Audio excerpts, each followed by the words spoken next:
Assalamualaikum warahmatullahi wabarakatuh. Good morning, students. How are you this morning?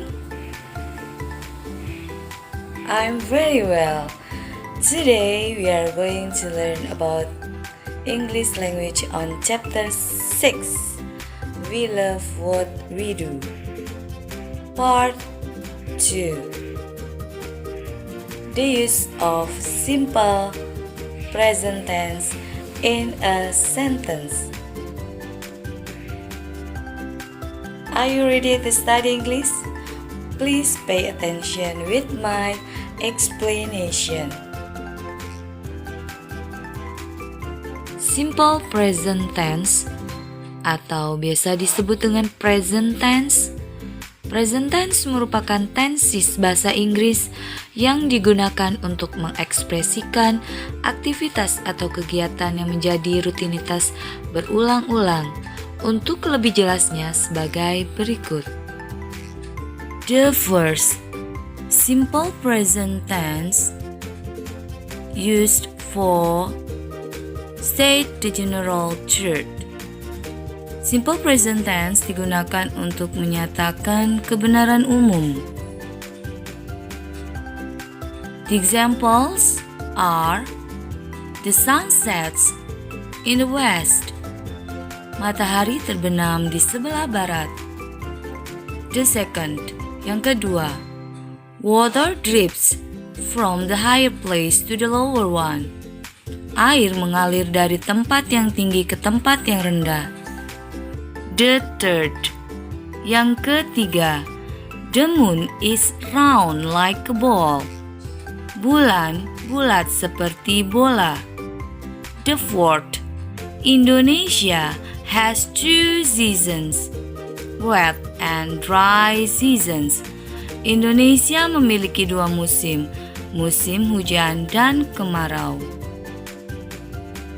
The second, simple present tense is used to state habitual action. The examples are, contohnya adalah, the first, yang pertama, I teach English at SMP Negeri 2 Palimanan every Monday, Tuesday, and Thursday. Saya mengajar bahasa Inggris di SMP Negeri 2 Palimanan setiap hari Senin, Selasa, dan Kamis. The second, mother has lunch at 1 p.m. Yang kedua, ibu makan siang pada pukul 1 siang. The third, yang ketiga, they play football at 4 o'clock in the afternoon. Yang ketiga, mereka bermain sepak bola pada pukul 4 di sore hari. The fourth, yang keempat, yang terakhir, we take a bath twice a day. Kami mandi 2 kali sehari.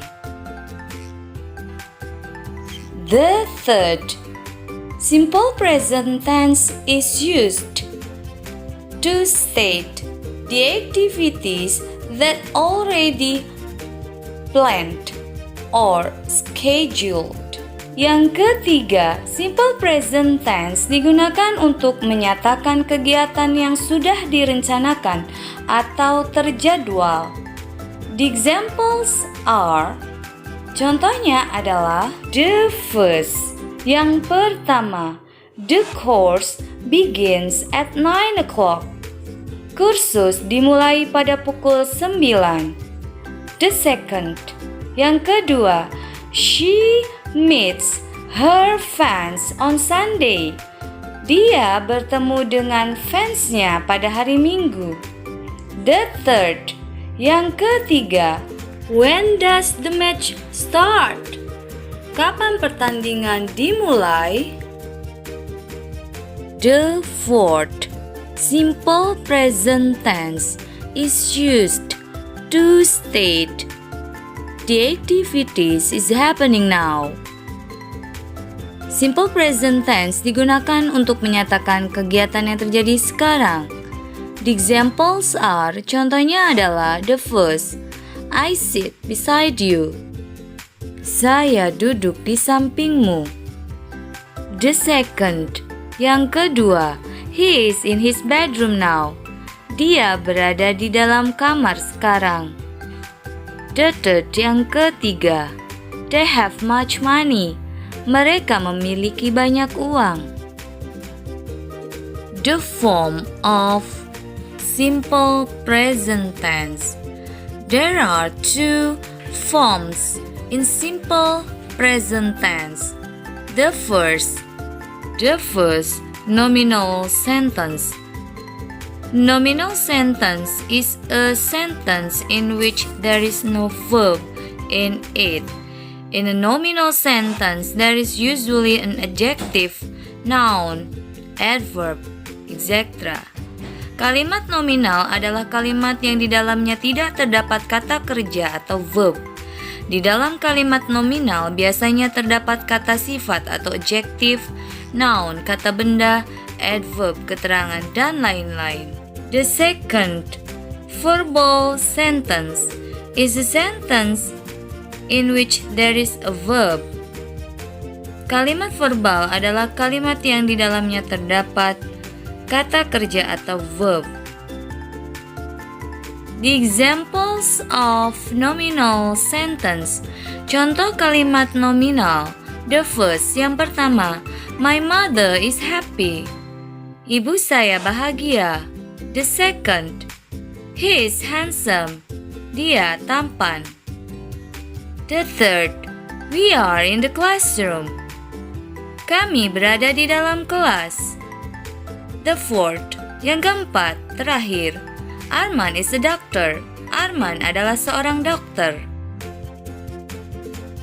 The pattern of nominal sentence, rumus kalimat nominal.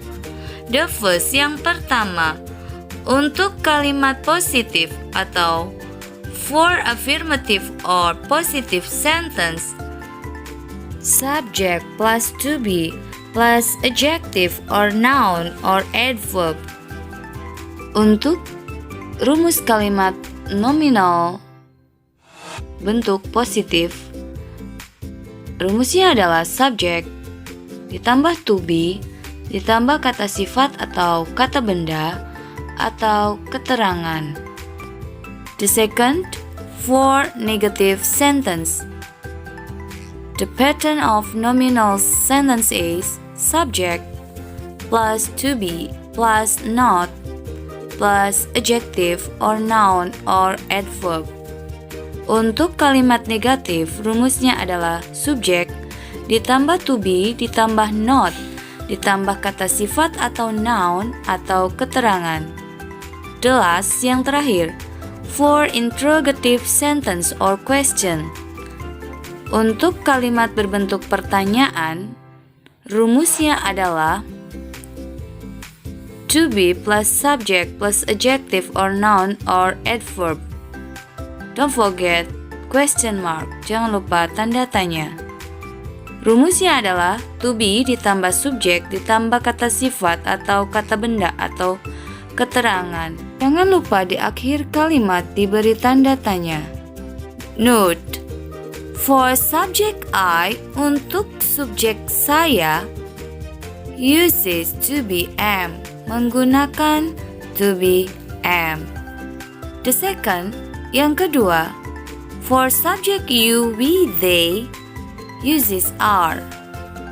Untuk subjek kamu, kami, mereka menggunakan to be are. The last, for the subject he, she, it, uses is. Untuk subjek dia laki-laki, dia perempuan, dan dia untuk kata ganti benda menggunakan is. Examples of verbal sentence. Contoh kalimat verbal. The first, yang pertama, my father goes to his office by car. Ayah saya pergi ke kantor dengan menggunakan mobil. The second, the cat catches the mouse every day. Seekor kucing menangkap tikus setiap hari. The third, yang ketiga, buffaloes eat grass. Kerbau makan rumput. The fourth, yang keempat, Shinta makes a cake on Wednesday. Sinta membuat kue di hari Rabu. The last, they visit their friend every Sunday. Mereka mengunjungi temannya setiap hari Minggu. Here is the pattern of verbal sentence. Rumus kalimat verbal. For positive sentence or affirmative sentence, the pattern is subject plus verb 1 or infinitive plus object plus adverb. Then, for negative sentence, untuk kalimat negatif, rumusnya adalah subject plus verb 1 or infinitive plus does not or do not plus object plus adverb.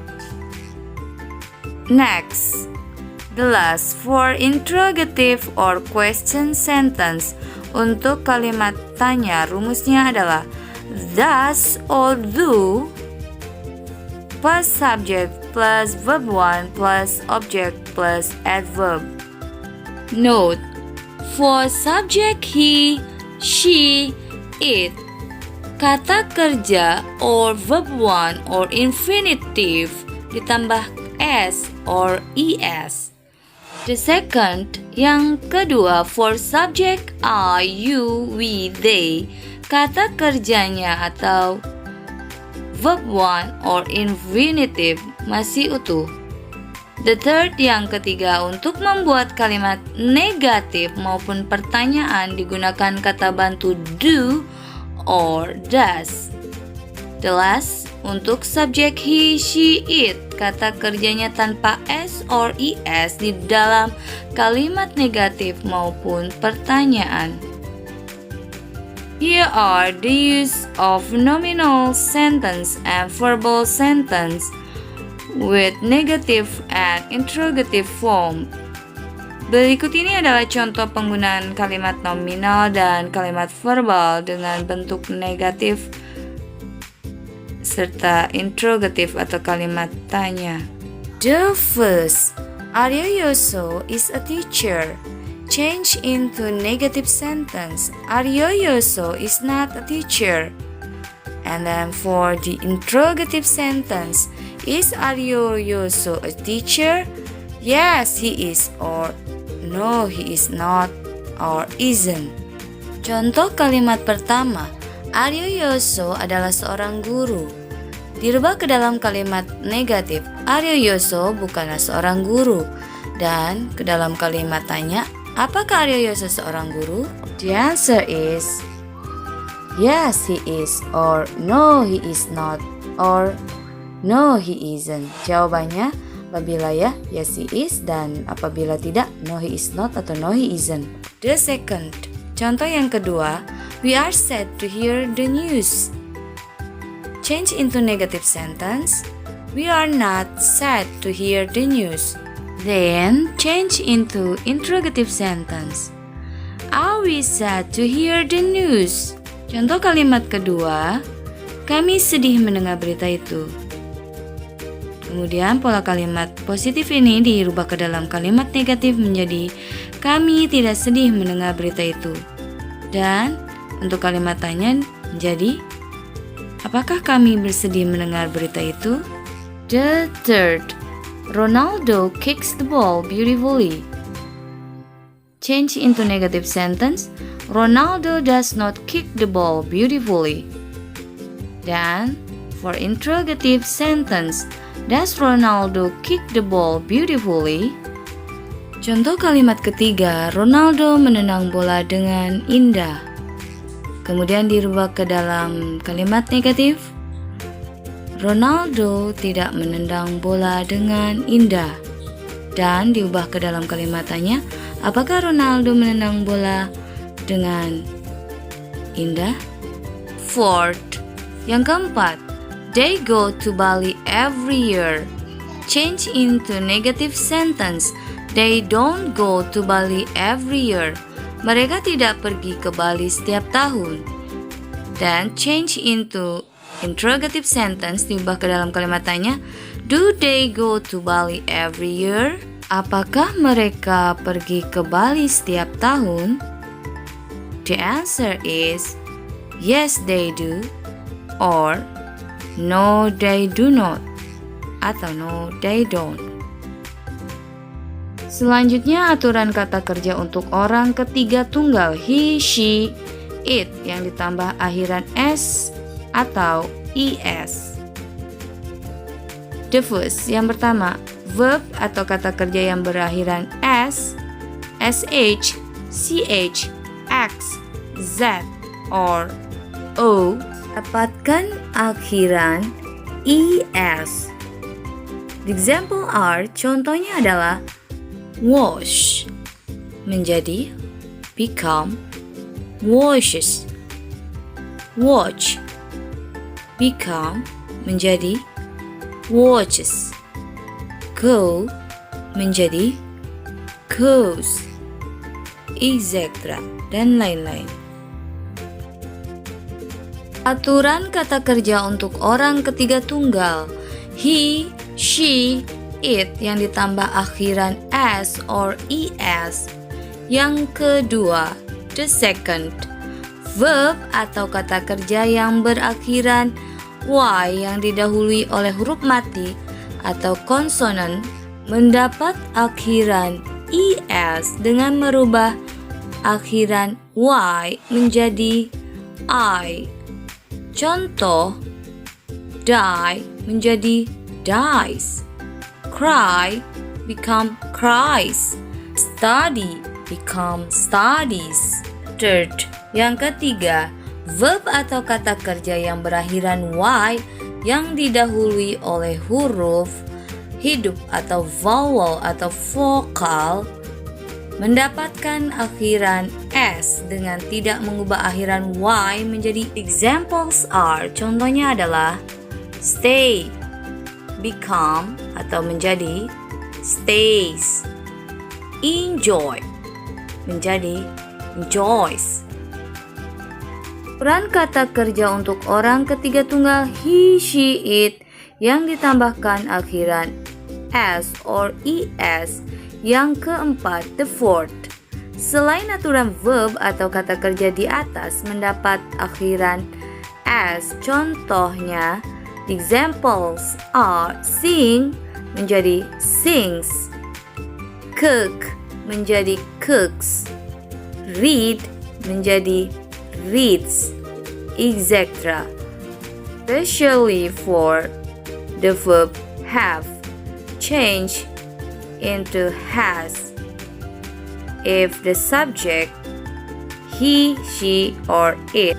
Khusus untuk kata kerja have berubah menjadi has jika menggunakan subjek orang ketiga tunggal seperti he, she, dan it. I think it is enough for today. See you on the next video on the third part about animal habits and things with their functions. Have a nice day. Don't forget to like, share, and subscribe. Wassalamualaikum warahmatullahi wabarakatuh.